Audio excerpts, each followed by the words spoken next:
turn the recorder on so we can pause it if you like and just kind of go from there. I thought that at the beginning here of the show that it might be good to tell people about yourself a little bit again and your websites and things like that. Oh, okay, sure. You want me to do the introduction? I'll be happy to. Yeah, kind of just tell people a little bit about yourself, because it's been a little while since you've been on the show, right? Yeah, it has been. I don't know what's going on there. Yeah, no, it's just the way things work out. I didn't mean to. It's probably been like a year. Yeah, it's been something like that, yeah. Gosh, that's so weird. I don't know how I lose track of time that way, but go ahead.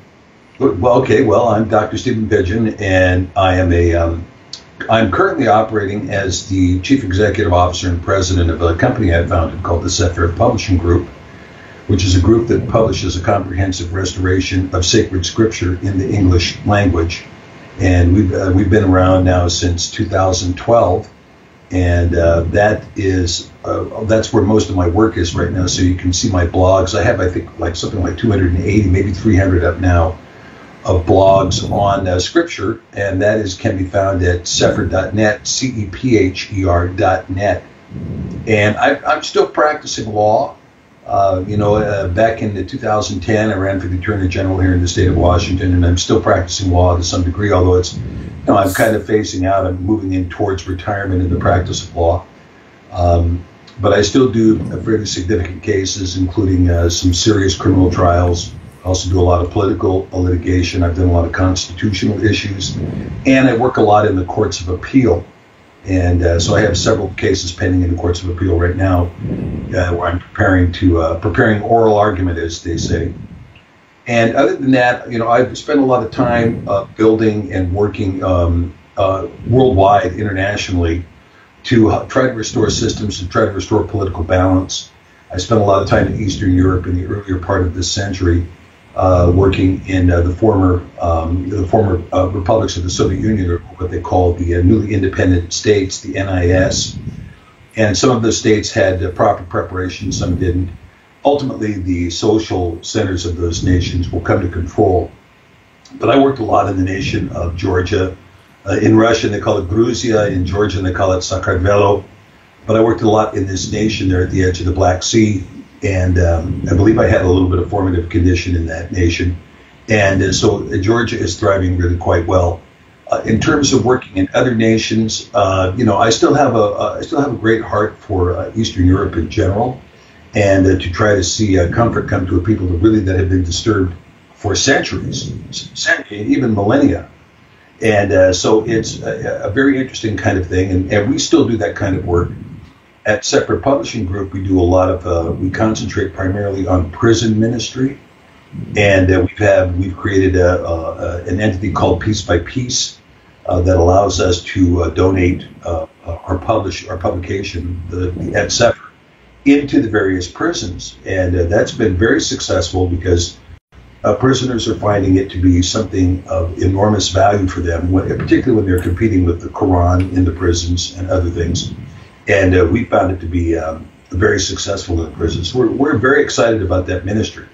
And as we go along at the Sefer Publishing Group, we also continue to publish additional publications like Josephus, for instance, or we've published on the calendar, we've published on the Gospels, we've published on the Torah portion, and we have other publications coming. I'm currently working on publishing another book, Philo, which I have found to be an incredibly interesting book. But as you say, I specialize a great deal in both political science and in theology. But my theology really tends to be more of a combination of history, law, and linguistics. And linguistics turned out to be a very interesting topic in terms of revealing history. And so when you put those three together, and you end up with some very interesting conclusions about what's going on in the modern world, and what's going on prophetically in the modern world. So I hope that gets my introduction completed. Stephen, that was a great introduction, and I want to let you know that mostly my programs are audio, but you have such a fantastic video setup here with this dramatic picture of these Hebrew scriptures behind you and this this book here floating in the right-hand corner. This is really awesome. Maybe we should just keep recording the way we are, and I'll save it. I don't know what my recording tool will probably save it as an MP4, and maybe I can have that uploaded to YouTube or whatever. But this is kind of different. We'll see what happens. Okay, well, terrific. If that's your desire, that's terrific. That's great. And then maybe I can even find some software to convert that to an MP3 to upload it to the show normally. But I love this setup. Is this the way you are you doing a normal YouTube program like this, or? Yeah, we have a YouTube channel called Sepher. Mm-hmm. And it is, and I've done quite a few videos over there called Sepher Moments, is what I primarily do, which is discussing, again, aspects of the scripture. And so, yeah, this has basically been this is the studio, if you will. Great setup. So this, yeah. It looks fantastic. I'm just saying. I just appreciate it. You've done a really smart setup here. This is great. Terrific. Glad to hear it. It was me. I got lucky. You did the right things. Sepher, exactly what does that mean? It means, well, primarily it means book. Okay. Although it's a little bit more complicated than that, because it means scroll, really, more than it does book, but in the modern world, book. And yeah, so that's what it means. The book. Very interesting. It'll be interesting to see what my recording software does with this. I hope it'll all work out, because this is really fantastic. I'm glad the listeners and the watchers may see this video portion. It's just adds a whole nother aspect to the program. But anyway, I remember on previous shows you talked about a powerful man from Saudi Arabia named, and I'm going to ruin this pronunciation, Prince Al-Wahid bin Talal. That's him. I had another guest tell me that this individual was captured by another Saudi prince and tortured until he agreed to give up billions of dollars of his fortune. Have you heard of this event? Yes, I have. And in fact, I'm glad we were able to bring that up, because the whole power platform, if you will, of bin Talal has been exposed. Now, there's some other very late-breaking news. I mean, as in the last hour, there's been some news that has broken that concerns bin Talal. But bin Talal was very much a power broker.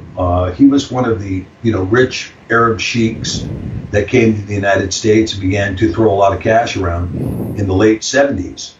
And he was an instrumental power broker in the development of Barack Obama. And in fact, this Barack Obama, of course, that wasn't his name in 1978. He took on that name in 1980 and took on that persona in 1980 with the backing and the funding. At that time, it was much smaller funding than it became later, of Sheikh bin Talal. And Sheikh bin Talal was brought into the fold by a guy named Khalid al-Mansour, whose former name was Don Warden, one of the founding members of the Black Panthers, and a guy who was deeply connected with the Nation of Islam. He became Khalid al-Mansour in the early 70s, and then he began to massage this relationship with the rich Arab Sheikh bin Talal.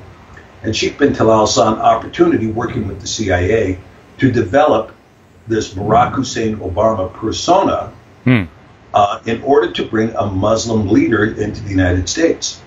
And so this was all considered in the early 80s, and I was part of a project called Project Pegasus through the CIA to develop Barack Obama. And that project was funded by bin Talal, but it was also massaged by Barack Obama's mother, who was present during all of this time and helping to the development of Barack Obama. And they worked through this program because, remember that Barack Obama, when he was a child, elected to pursue Islam.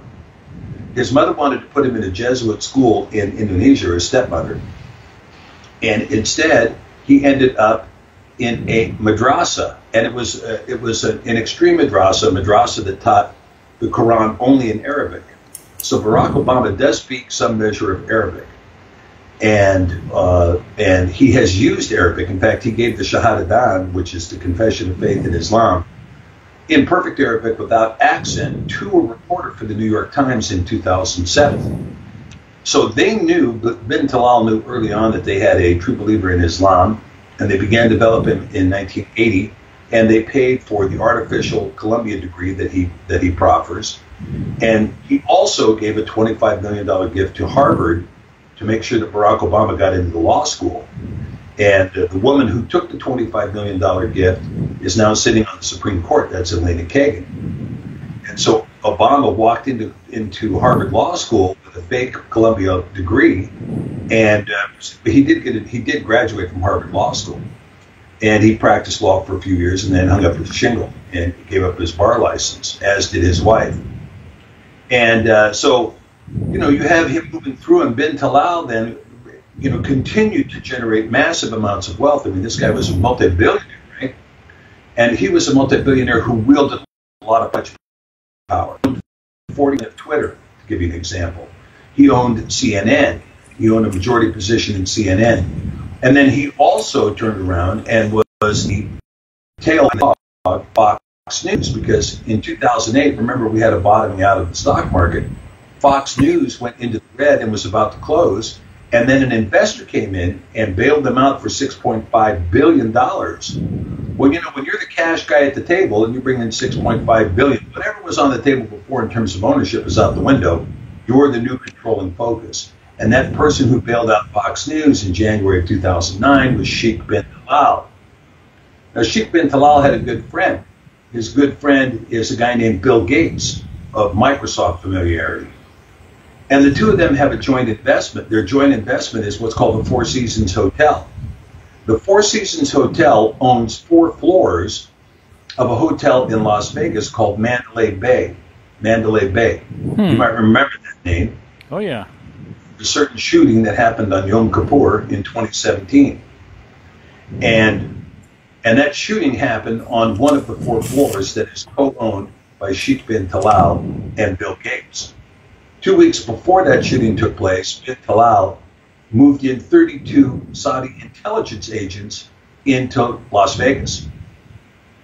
Now, King Salman happened to be in Las Vegas at the time of the shooting, and in fact, most people believe that the shooting was a decoy in order to allow for the shooting of King Salman. So bin Talal openly made an assassination attempt on, at that time, he was the heir apparent to the throne, but had not been named king, because there was an older son of the aging king who was about to die, who was technically in line for the throne. However, right after the shooting, King Salman took the throne of Saudi Arabia, and when he took the throne of Saudi Arabia, he immediately had bin Talal arrested. And he brought bin Talal back to Riyadh, and they brought him into a hotel in Riyadh and hung him up by his feet. Jeez. And they left him hanging by his feet for weeks. Weeks? Oh. Weeks. Horrific. And he offered $6 billion to get out of the bind. And I think ultimately it was more than that. And he's still under arrest to this day. All his money is gone, and he's still under arrest. Now, one of his co-associates, whose name I don't have right here on the tip of my tongue, I just read it earlier, but this has been divulged by Julian Assange. Julian Assange just dropped this at WikiLeaks, because you have this whole business of, Boris Johnson and Theresa May coming out and saying that the Russians, used nerve gas to poison this guy Skripal and his daughter Yulia. And the Russians say, well, no, we didn't, because first of all, we destroyed all those stocks years ago, 20 years ago or more.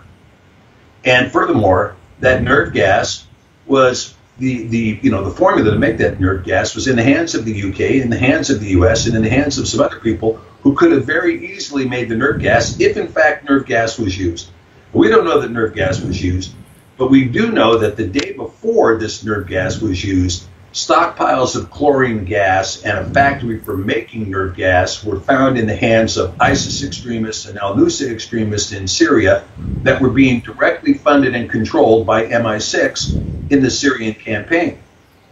So to cover this up, boom, this guy gets gassed and his daughter gets gassed, supposedly, by Russia, who is then immediately demonized by Theresa May, and Theresa May comes out and expels 23 Russian diplomats, and the Queen prepares to give her World War III speech. The Queen? The Russian Queen, oh yeah. So the Russians came back and said, hey, how about a little proof? How about we bring in these guys who study toxic chemicals, and have them investigate. Oh, no, it's already concluded. You guys did it. It's already done. Well, can we at least get a little bit of evidence to check it out? No, you're the ones who did it. Well, now WikiLeaks demonstrates. You're familiar with the Steele dossier? Oh, please repeat it. Repeat. Well, the Steele dossier was this thing. This thing is so bad. I mean, this thing really smells. Okay, I mean, it really smells bad. This is like bad fish in the refrigerator. Okay. What happened was during the political campaign in 2016, somebody was writing on a blog somewhere, and some emailer was being sarcastic. He was trolling it, and he made some remark about Trump being in Russia and paying for prostitutes to urinate on the bed where Barack Obama had slept before. That's weird. Yeah, this was a stupid remark made by some guy who was just being a pollutant. Okay? Mm-hmm. That's all it was. He was just making it up. Well, he doesn't know anything about Trump because, as Trump says, he's a germophile. That would never happen, number one. Number two, Trump would never get near a room that Barack Obama slept in. If you've ever been to Russia, you know that in the last 20 years, they've had a whole number of very plush, exotic hotels to be built in Moscow. I mean, you're talking, the $800 a night range kind of hotels, right? And Trump could have stayed in any one of those if he wanted to. He doesn't have to stay in, he didn't have to stay where Barack Obama slept, Anyway, the whole story was stupid. But what took place was Hillary Clinton and the Democratic National Committee, they said, well, look, we need some dirt on Trump. So let's see what we can do. So they took the money, and then the money was sent over to the law firm Perkins Coie. Perkins Coie then hired Fusion GPS. Fusion GPS then hired this former MI6 agent, Michael Steele. Michael Steele went out, did a little bit of research, found that stupid blog, and so he creates the story. Now what Julian Assange leaks today is that story was approved by the UK government to be dispersed back to the States, into the hands of John McCain, and then John McCain presented it at the Senate, knowing full well that it was a false story bought and paid for by the Democratic National Committee in violation of all the election laws. The Perkins Coie law firm violated the election laws. Fusion GPS violated the election laws. And you had an offshore operative making up stories about the future president of the United States. Well, as Assange goes on, he finds out that one of the guys who was in the middle of this manipulation happened to be a top Saudi intelligence agent working for the top Saudi intelligence people, and who would fall under the umbrella of none other than Sheikh bin Talal. Great. So, this whole thing just kind of merges right back around the center here to our chief op, if you will, who has been pushing things in a direction to create a huge calamity here in the West. And he, of course, bin Talal hated Trump with a purple passion. Mm-hmm. They had a verbal war, if you recall. Did they? Well, yeah, during the election, yeah, it was pretty rough. I mean, bin Talal was calling Trump all kinds of names. Wow. And, and I think probably for every name that he called Trump, Trump told King Salman, give him 2 more days, hanging from his feet, right? I don't know. I don't know if Trump had anything to do with that, because King Salman was pretty mad over the fact that bin Talal had tried to assassinate him. Now, that is, of all the things that happened in Las Vegas, that's the one video you can actually see when King Salman comes into, I believe it was the Tropicana or another hotel down there. He was walking through the lobby of that, and you can see the shooters starting to move in, and he had guys with suitcases that had Uzis in them and everything else, and they were moving pretty quickly through the hotel. So it's too much to even keep track of for me. It's just overwhelming. There was a lot going on. Is this related to the FISA memo at all, or? Well, the FISA memo, yeah, it's related to the FISA memo. That's correct, because they used this fakey Steele dossier in order to justify the FISA court granting a search warrant to bug the Trump campaign, eavesdrop, do an illegal wire, if you will. And it was, I mean, I got to tell you, I personally find those FISA courts to be reprehensible. They must be, yeah. They should be, you know, they can come in. Let me give you an example. The defendant is your bank card, okay? Not you, your bank card. You know, the United States of America versus Citibank card number blah blah blah blah blah blah blah blah blah. Okay, now we need a search warrant because we think this card is being abused. Now, does your bank card get an attorney to come in and represent themselves at this ex parte proceeding? No. And is it even a human being? No, but we're going to go ahead and grant a search warrant for you to go ahead and pull up all of the files on that particular bank card and, you know, eavesdrop on anybody you think that might be controlling that bank card that coincidentally happens to be you, who was never notified of the proceeding, never notified that they're, you know, wiretapping you. None of this. You know, you have no notice. And it's the kind of surveillance state that would make the Nazis blush. Mm. Well, so, but is there any way we're going to make any of this stick on any of these guilty parties? Well, if we don't, the Heavenly Father will. Okay, I want to get back to that.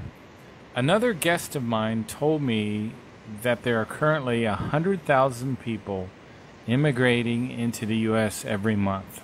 Since there's no way we can find all these people jobs and housing, do you think of this incredible immigration rate as a kind of invasion? Well, it is in California. Okay.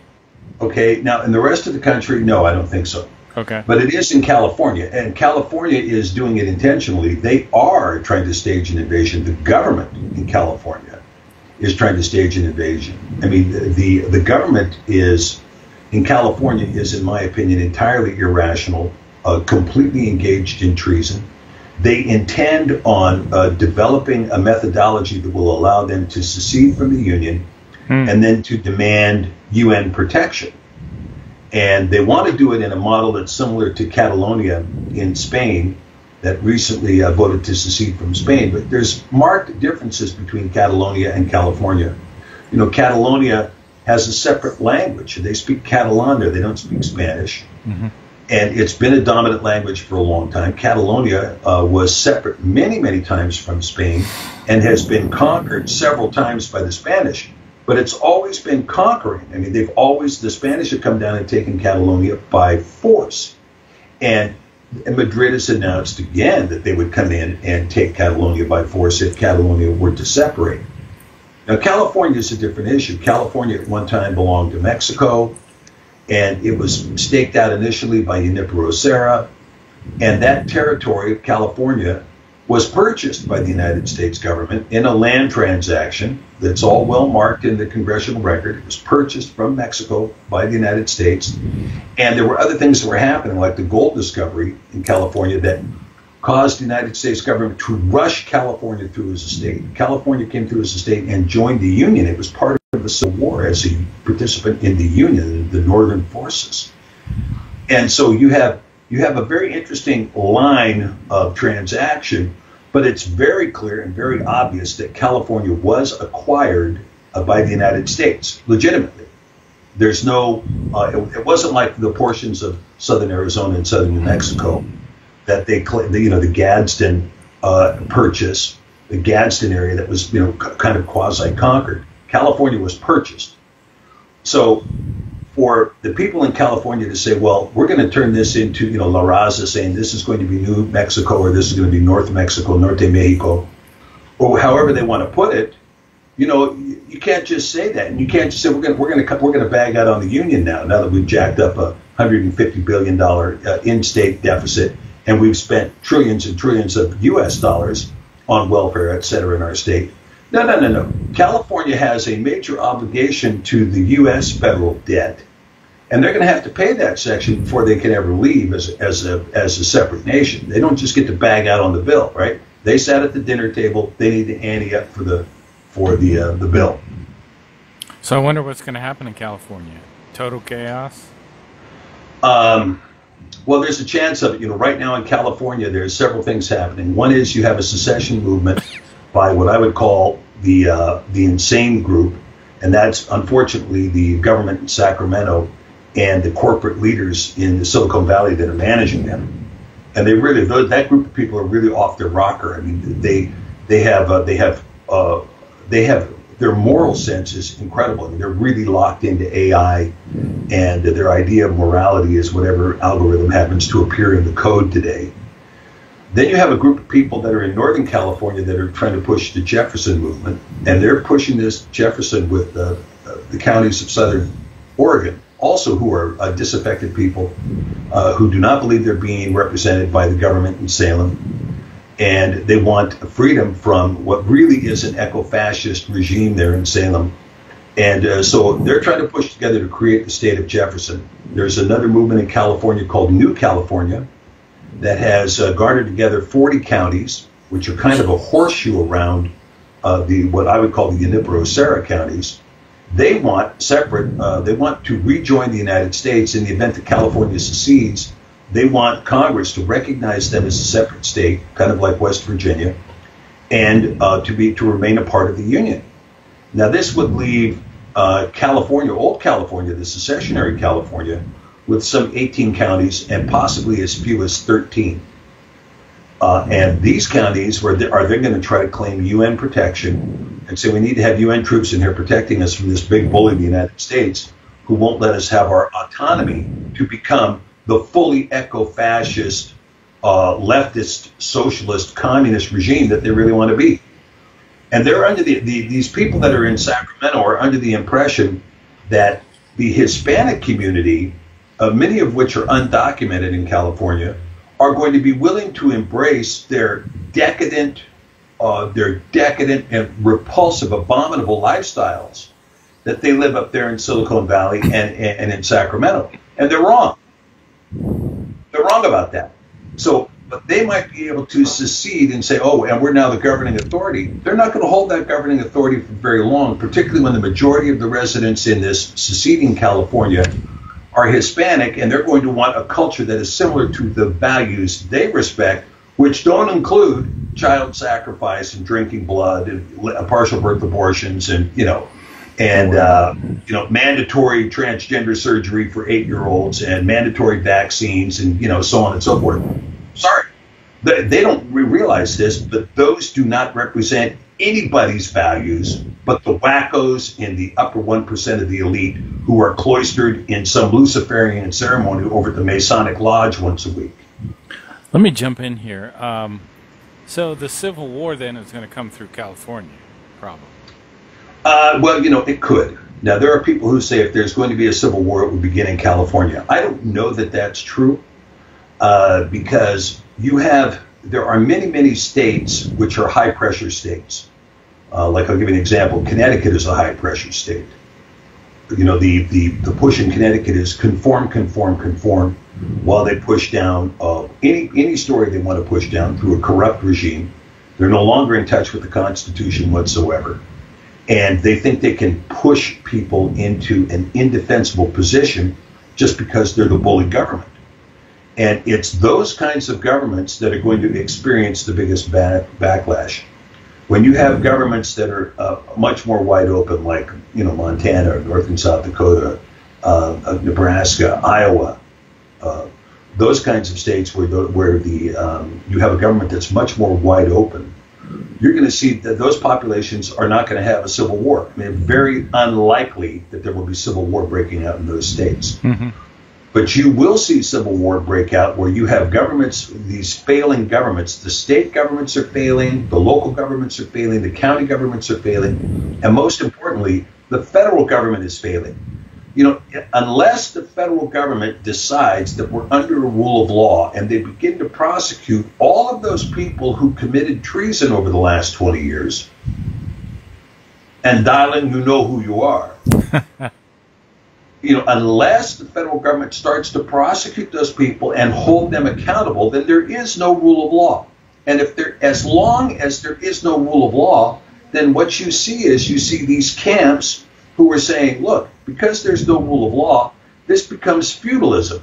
So I'm going to pledge my allegiance to this group because I think this group is going to win in the Civil War. And so then it becomes encamped, and it becomes violent, and it becomes dangerous, and then people begin shooting one another because there's no rule of law.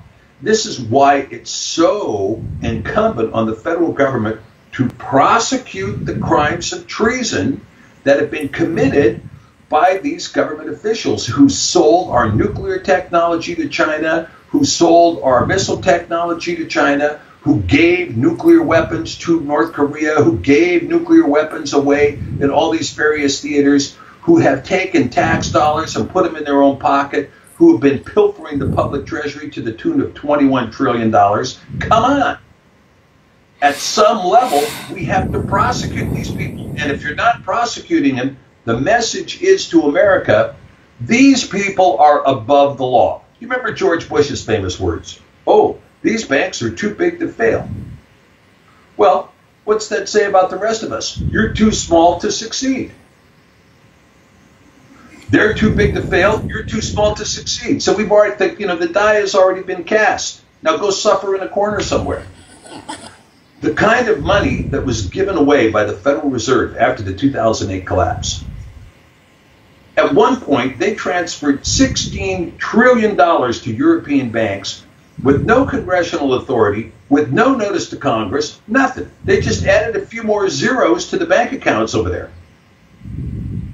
Now, you know zeros can be a good thing, right? I could use some. Yeah. Just think about adding 1 zero to your savings account and make it 2. If you add 4 zeros to your savings account, you're rocking and rolling. Exactly. Right? That's good stuff. Yeah.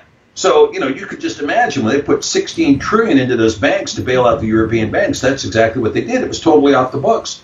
And the banks were flush for a few moments. But if you had taken $16 trillion and you had dispersed it among the people in the American society, well, guess what? We'd have had real economies of scale because those people would have bought things and they would have employed people and so on and so forth. The banks didn't do that. The banks invested it over at the roulette table again. That's what they did. Let's step back for just a second. You mentioned something very, very quickly that is a topic that I'm very interested in, and that is, I bet you know a lot about this. Thomas Jefferson and the Hellfire Club. Have you heard of that? No. Oh wow, that would be a good topic. You would be very interested in researching that because there are connections with. Oh, excuse me, I said Thomas Jefferson. Benjamin Franklin. My bad. Oh, Benjamin Franklin. Okay, yeah. You know his whole story then, right? Yeah. Benjamin Franklin. I mean, again, what you see here is you're talking about people that had different allegiances, right? At the time of the founding of this country, there were people who said, "Oh, these are all Christians who founded this country." But we all know now that's not the truth. I don't think everybody knows. I think it's worth mentioning if you want to elaborate a little bit. Well, I mean, the dominant force. I mean, look, Washington D.C. expresses itself. Okay, Yeah. Have you been to D.C.? It's been a long, long time.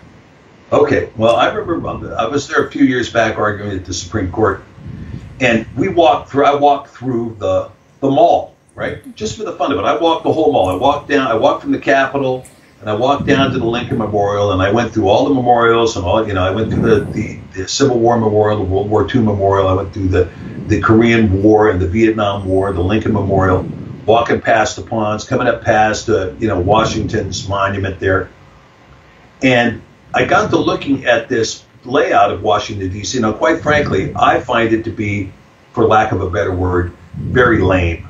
Okay, it's just very lame. It's like, I don't care about columns in front of a building. Okay, they just don't show me anything. A cupola doesn't mean anything to me. And having the biggest obelisk in the world is stupid, in my opinion. But you have some interesting things when you look at that mall. I mean, the mall is built in the shape of the Masonic symbol, right? The compass and the square. Mm-hmm. The streets are around either side of the mall that reflect the compass and the square. Then there is a pentagram, a 5-pointed star facing upside down. That's a satanic symbol. Yeah, it is. That's in the roadway. You can go on Google Maps right now and look. You'll see it. The point of the star. Just find the White House. When you find the White House, pull out a little bit on Google Earth, and you'll see the pentagram of roads pointing right at the White House at the base of that satanic star. And one of those roads opens. It has an opening which allows the demons that have been invoked to pass out of the star into the country. Now, it's also interesting that the head of the Capitol, on top of the Capitol, is the statue of Columbia, which in the Babylonian language is Ishtar or Isis. You know, Isis sits on top of the Capitol building. Isis sits in the harbor of New York. Then you have this cupola on top of the Capitol, which is what? It's a genuflection to Rome. You know, this is what the Vatican looks like. Here, let's show you what we look like. We didn't build it after the Pergamum altar. We built it after the Vatican. The Vatican has an obelisk in the front yard. We'll have an obelisk in the front yard. And by the way, nothing could be taller than George Washington's obelisk, right?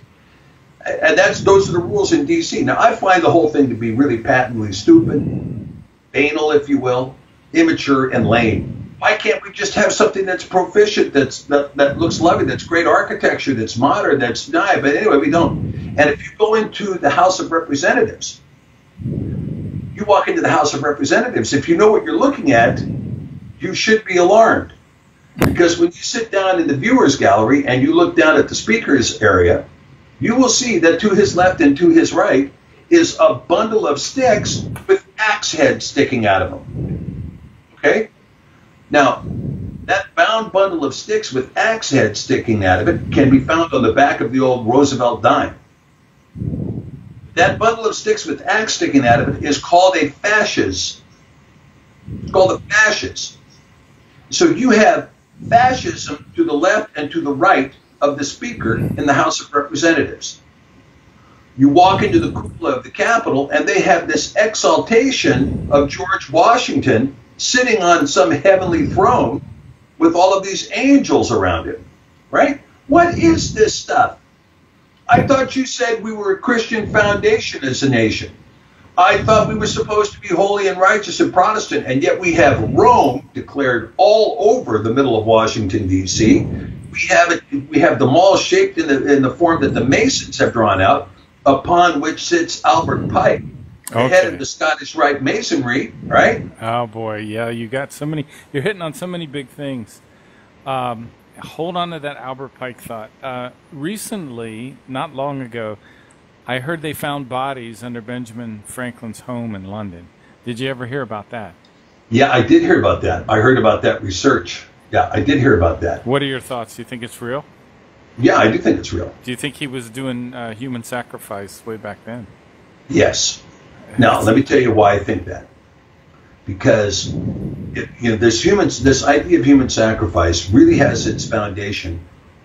I don't want to go too far back on this. I'm just going to go back as far as he can talk for half an hour on this one topic. So yeah. All right. Well, I mean, I'll just give you the background. In the 1600s, you had some interesting stuff happening because there was an anticipation that 1666 was going to see the rise of the Antichrist. There were many people who believed that. One of those, of course, was Sir Isaac Newton. And Isaac Newton was a reader of Hebrew, and most of his calculus and his science came from reading the Hebrew. Okay? Like he took the 22 letters of the Hebrew alphabet, divided it by the divine 7, and gave us the number pi. And so you see that Newton was reading, he was reading the Gematria, and he was reading the inside of Hebrew. And if you're a real Hebrew scholar, you'll know what I'm talking about. Other people say it was a cult, but it wasn't. He just knew what he was reading. At that same time, you had two figures that had really risen. One was Martin Luther, and Martin Luther had risen preaching anomianism, that is to say, lawlessness. And for 20 years of his life, he preached, yeah, go ahead and rape and murder, it's all forgiven. You got to be kidding me. Oh yeah, no, I'm serious. I never heard that before. Oh yeah, it's taught in a lot of the Christian churches around here too. It's called anomianism, right? that when Paul asked the question, shall we sin more that grace might abound? Well, Martin Luther's answer was yes. Hey, Paul says, no, we shouldn't do that. But Martin Luther said, yeah, we should. Yeah, let grace abound, right? Go for it, right? Yeah, and so That's it was funny. a real anomianism that he taught, and he was really opposed to the idea of having any accountability whatsoever. Once you have a confession of faith, you're good to go do whatever you want. Now, that kind of lawlessness rose in Christianity, but at the same time, it rose in Judaism, too, because you had this guy named Ben Luria, who was called the Sabbati Tzvi, and he was a guy who was from Turkey, and he tried to go down to Israel and to make himself known as a great rabbi and so on and so forth. But he was a practitioner of Zohar Kabbalah, or Kabbalah. And in his version, at least what has been ascribed to him by the Jacobin Franks later on, was a total lawlessness. I mean, it was an inverse lawlessness, like sin as much as you can, right? And I don't think that is the true teaching of Ben Luria, but it was certainly the teaching of the Jacobin Franks, that in extrapolating what Ben Luria had taught. And then Ben Luria went back to Istanbul, Constantinople, and the Sultan there said, this guy's a creep. So he goes to him and he says, look, you either convert to Islam or we're going to kill you.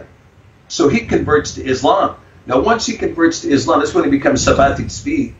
Once he converts to Islam, he starts teaching, pretend you're a Muslim, and then do whatever you want, right? Lie to the world about who you are, and then do whatever you want. So you had Martin Luther teaching anomianism, you had Ben Luria teaching anomianism. Now, in the middle of this comes this guy, his name is slipping my mind right now, but he was an advisor to Queen Elizabeth I. Now, Queen Elizabeth I, look, there's discussion about Queen Elizabeth I. Queen Elizabeth I may have been a man. What? Okay? Oh, yeah. But Queen Elizabeth I, when she takes the throne, she's advised by this advisor, and I'm gonna try to find his name here. But Queen Elizabeth I may have been the first transgender, is what you're trying to say? Yeah. So to speak. Yeah. And anyway, she had an advisor, and he had looked at some of this stuff that was coming out in the Zohar. Okay? And the stuff that was coming out in the Zohar had some very interesting commentary, because what was talking about, John Dee, that's his name, John Dee. Okay, and so in the Zohar you have this discussion about, well, look, by saying all these words, by giving the 72-letter name of Yah, if you spell this out and you say it correctly, then you can translate yourself into the heavens. Because remember, Enoch was translated, Isaiah was translated, John was translated in Revelation. When you see the throne, you're being translated into the heavens. Now, when you say translated, are you saying John, in the writer of Revelation, was literally moved into quote-unquote heaven? Yeah, he was translated into the heavens. He saw the throne. He didn't discuss it as No, he didn't stay there. Okay. But he was translated, as was Isaiah. Remember Isaiah 4, I saw the throne, Okay. And he also, and both of them also saw seraphim, the 6-winged angels, right? Seraphim. Both of them had an identical report. So the idea is that by speaking or invoking language, you could translate your spirit. Well, John Dee reaches this conclusion, well, if you can invoke your spirit to go up, can you, by speaking, invoke the spirits to come down? Now, the Catholics answered, yes, you can, because this is what happens at the Mass. By using a Latin invocation, the Catholic priests believe that they can invoke the spirit of the Messiah to come to the altar again to be sacrificed anew in what's called transubstantiation. Okay? So it is by this constant repeating, this invocation of the Latin Mass, the Confiteor. When you start this invocation in Latin, that you're invoking and requiring the Spirit to come down. So John Dee tells Elizabeth I, look, if you get into invocation using these certain, formulas, you can invoke demonic spirits. You can invoke the spirit of the prince of this world to come and do bidding on your behalf, to slaughter armies and do this and so on and so forth. And so the first sacrifice of blood was being introduced into the crown.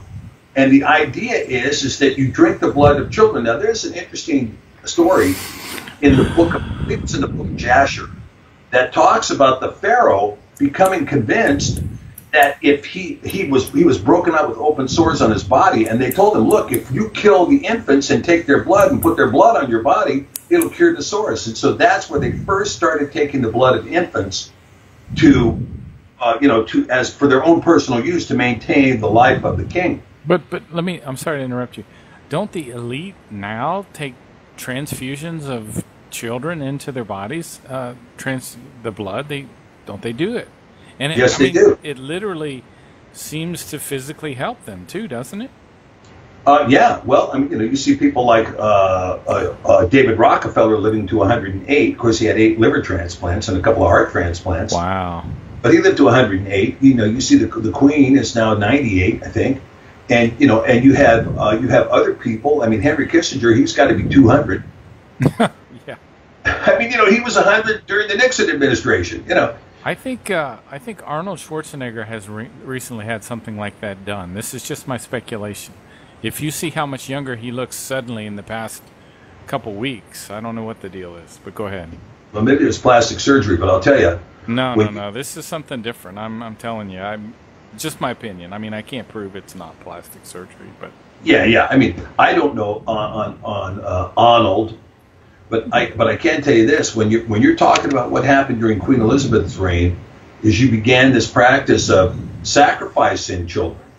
Okay, sacrificing children, the drinking of blood, which would become intravenous injections and so on and so forth. In China, they do live organ harvesting. Oh, live? That's sick. Yeah. A lot of this sounds like mental illness to me. I'm sorry to say. I agree with you. Yeah, it's just crazy. These people are deranged, and they get so far into this stuff, they're deranged because they have a desperate need to live forever because they know at the end of their lifetime it's darkness. And so you have this business of you can achieve power, you can achieve territorial gain by doing this demonic stuff. And so Elizabeth I began doing it with John Dee, and John Dee had all this demonology laid out and everything else. That demonology would follow into King James, who wrote a book on all this demonology. Now, King James was a strange guy, wasn't he? He was a little bit different. I've heard stories that when they would go out on their hunts, he would kill animals and then do weird things with the bodies of the animals. Have you heard any of this? Yeah, there's a lot of reports about King James, but look, to the extent that King James was, did some drifty stuff, keep in mind that King James also was greatly involved with the creation of the KJV AV. And he was greatly involved with this. I mean, he would be talking over this verse and talking over that verse with all of his interpreters, So you think some of that may be just stories? Yeah, I don't know how much of it's true. I mean, he's not here to defend himself, right? Right. I was just wondering. Go ahead. But this business, when you get to Queen Victoria, you have a lot of the same stuff going on. So you see that a lot of these leaders they get in mind that they're somehow more human than everybody else, right? It's like the pigs in Animal Farm, right? Mm. Some animals are more equal than others, and so we have this idea that these elite think that they have the right to kill people. Well, one of the goals of the global elite is that every person on the planet is to be microchipped. Can you tell us what that's all about? Oh, sure. Yeah, they have actually created a sufficient number of microchips to do it. I think there's 14 billion chips that are out there. And this was proclaimed by the UN. They were going to have everybody microchipped by 2017. Looks like they missed their objective. Yeah, they did. But it's still a plan, right? Oh, yeah, sure. It's still a plan. But, I mean, but first what they intend to do is wipe out a bunch of people. And they came so close. We came so close last weekend to having a thermonuclear war between the United States and Russia. I mean, we were with one decision away. If Trump had said bomb Damascus with all of the military might that he had poised to do it, we would have been in a nuclear war with Russia. Wow, I didn't know anything about that. Yeah, and it would have happened. You and I wouldn't be having this discussion today because there wouldn't be any electronics in this country at all. My goodness. It doesn't. That's just staggering. Yeah, well, fortunately, I don't know how Trump got cogent information, but he finally got cogent information and realized that he was about to lose the Sixth Fleet, and he was about to touch off a nuclear war with Russia. I mean, I think it's very possible that there was some very serious advisors. The Russians have bypassed all the normal channels. In other words, the Russian equivalent of the Secretary of State or, the National Security Advisor or the head of intelligence, they don't talk to their co-part in the United States anymore because the deep state is so corrupted. None of them are allegiant to the president. They just run around and do whatever they want to do. They're all, not all, but many of them are on a kickback schedules where they're taking bribes, taking kickbacks, and they're, corruptly selling U.S. assets on the black market to put the money in their own pocket, and so on and so forth. This goes on and on and on, through all levels of the federal government. And there's no one there, to say, hey, that's a crime, we're going to have to arrest you. No one in the federal government gets arrested. People who are committing treason, committing murder, committing mass murder, committing genocide, committing crimes against nature, crimes against humanity, using toxins that are banned by the Geneva Convention. So what? Nobody's going to get arrested in this country that ever held a federal position. And the rest of us in the country are under a strict scrutiny that's intense. You have a camera sitting at the intersection. It's not even a human being. It's a camera sitting at the intersection. You didn't wait long enough at that red light before you made that right-hand turn. Ching! That's $165. And don't argue with me. I'm a computer. So we're not going to see any prosecution of Hillary or Bill Clinton then, right? Well, if we don't, and I've said this earlier today, and I'm going to say it again to President Trump. If he does not prosecute the head of the snake, they are preparing right now a Hitler Youth movement. They're going to be marching in Washington, D.C. tomorrow, demanding the end of the Second Amendment. Wow. And you're going to see the Hitler Youth. They won't call them Hitler Youth, but they should call them Hitler Youth. But really what they are is communist, Marxist, Bolshevik youth who have been trained to be this way from our tax-paid U.S. public schools, where the teachers' union is Antifa. Do you think these school shootings are staged events designed to take away our right to bear arms? Of course. They feel like psyops to me, like it's planned, it's all a big presentation. Well, I mean, they all come from the same playbook, right? We have a deranged young man. Yeah. Who had access. He didn't have access to a shotgun. He didn't have access to a revolver. No, he had access to an AR-15. It's always these weapons that are, worshipped by these deep state covert killers. Oh, I drool over this particular AR-15. Oh, AR-15. Look, the AR-15 is a glorified .22. Okay? Yeah. Mm-hmm. It's a glorified .22. What's to worship? Oh, that's an assault rifle. It's a glorified .22. That's not an assault rifle. There are people who've been hit with a .223 who keep coming. Oh, yeah. Okay? But they drool over this AR-15. Oh, the AR-15. Okay, drool over it.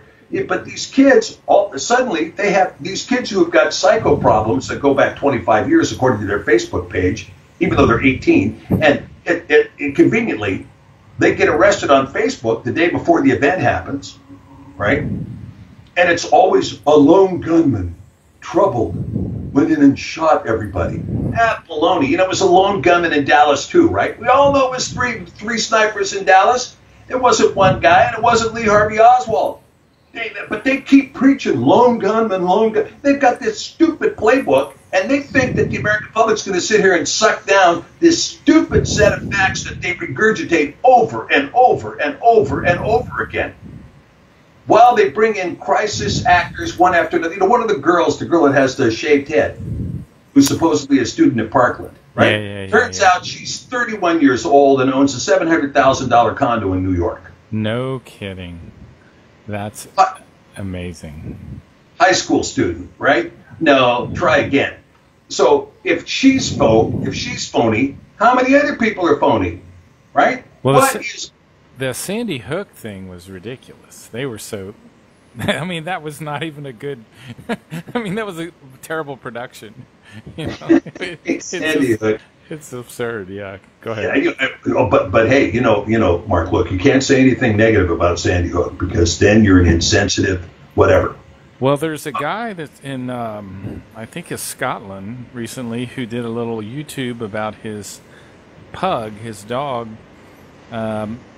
He taught his little dog to Sieg Heil, and the guy's going to jail for it. I'm serious. He's going to jail. It's no kidding. It's I know. I saw that. You know, so much for free speech, right? Yeah. Free speech is gone. You know, it used to be, you know, I believe it was Daniel Webster who said, look, I may disagree with every word that comes out of your mouth, but I will fight to the death for your right to say it. Not anymore. Yeah, well, when you know, people, this is the problem with ignorant people who have never been educated. Because if you don't have a free market of ideas, you will collapse into the Dark Ages. Bear in mind that when Rome collapsed, right, let's call it 450 AD. When Rome collapsed, they had a body of law that was bigger than our body of law. You know, the Corpus Juris Civilis, right? They'd had 700 years of written law. So they collapsed in 450 AD. When Charlemagne became king over the Holy Roman Empire, he couldn't read or write. No kidding. Yeah. So, you know, you want to slip into a dark age, okay, shut down freedom of speech. Now, it's whoever's got the biggest fist gets to say what's going to be the dominant paradigm. Everybody else shut your mouth. Okay, let's do it. The only problem is the guy with the biggest fist is usually the guy with the smallest brain. Yeah. And so they come out and they say some stupid remark and they make some stupid statement and everybody else is supposed to go, oh, yeah, that's the truth. Well, guess what? You're not going anywhere with that kind of a mindset. And every country that starts shutting down free speech can expect their infrastructure, their intelligentsia, all of their arts, their fine arts, and everything else to completely collapse. Yeah, with 100,000 people coming into the country every month, even if they were all PhDs, which they're certainly not, we don't have any place to put them. We don't have jobs for them. So, I mean, it's eventually that our society is going to be so diluted, and it's going to be terrible. Well, you know, I'll tell you, a lot of what they have going now, you know, as part of the immigration, like up here in Washington, you know, they have these programs under immigration. They have what's called EB-5 immigration. Mm-hmm. EB-5 immigration calls people, you know, you have to cough up $1.3 million to buy your way into a green card, right? Mm. Of course, the way that works is the immigrant buys his way into a green card, and the people who took the money go to prison. I mean, that's essentially how they have it laid out, right? But as a consequence of this stupid program, here we are in Seattle. And, you know, a house that was built in 1965, you know, a split level, mm-hmm. right, 3-bedroom split level, that sold for, you know, $35,000 new in 1965. It's selling for $850,000 now. It's gonna. So the prices for everything are just going to go through the roof. It's going to destroy the economy. Well, go to downtown Seattle. You'll see homeless all over the place. They have tent cities under every overpass. We have as many homeless people proportionally as does L.A. My God. And these are liberals, right, that care for people, that are running this state, that are creating this ridiculous situation. They have no idea what they're doing. They're just destroying themselves. And now, you know, they've come down with all these laws and say, you know, here in Seattle, you know, thou shalt recycle. Be very careful about this. Be very careful about that. We have the wetlands, and we have the Shoreline Management Act and the Growth Management Act. And we have this, that, and the other thing. In the meantime, they're pumping almost 1 million gallons of raw sewage a day directly into Puget Sound. You know, a guy you might be interested in interviewing. Have you ever heard of Frosty Wooldridge? I have heard that name. Okay, let me send you his information sometime. I think you guys would have a very interesting conversation. He's a real good guy, and we're down to, we've already burned up an hour. It just went by so fast. So why don't you tell people again about your websites and anything else you got going on? Yeah, sure. Sepher.net, CEPHER.net. I've got almost 300 blogs up there now. And so I've got a lot of writing on there. You can just jump into the blog. You can contact me at Stephen@Sepher.net. And, hey, you know, come on in and see what I'm doing. And you can always check me out on Facebook if you want. I don't know why I'm still there. I'm trying to get the NSA to get a full report, you know. But is there an easy way to Google your films if you're doing these YouTubes? Yeah, you could. Well, if you put me in, if you go to YouTube and put my name in, you're going to get a lot of videos. Okay, good. And but we also have a YouTube channel. The Sepher channel is the YouTube channel, Sepher, and or it's Sepher Publishing. I'm sorry, Sepher Publishing is the name of the YouTube channel, and I've got a lot of videos up there. But there's a lot of videos. I've done a lot of videos with World Ministries and with NYS TV and with Stephen Ben Noon and with other people. So there's plenty of videos up there that'll keep you arguing. Do you have a book out? You know, I don't have, right now I'm concentrating on scripture, so I haven't written a book in, well, a couple years now. Okay. Well, Stephen, man, thanks. It's just been a fantastic interview again, and I'll save this and figure out what I'm going to do from a technical point of view, but I appreciate the work, and I love your setup again. It looks so classy. Well, thanks. I appreciate it. And thanks for calling me to do this interview. I like being on with you. You know, it's good to talk with you, oftentimes more than once a year. You know, maybe we can set something up on a regular basis, or once a month or every other month or something like that, okay? That'd be great. Okay, thanks. We'll talk to you later. Okay, take care. Bye-bye.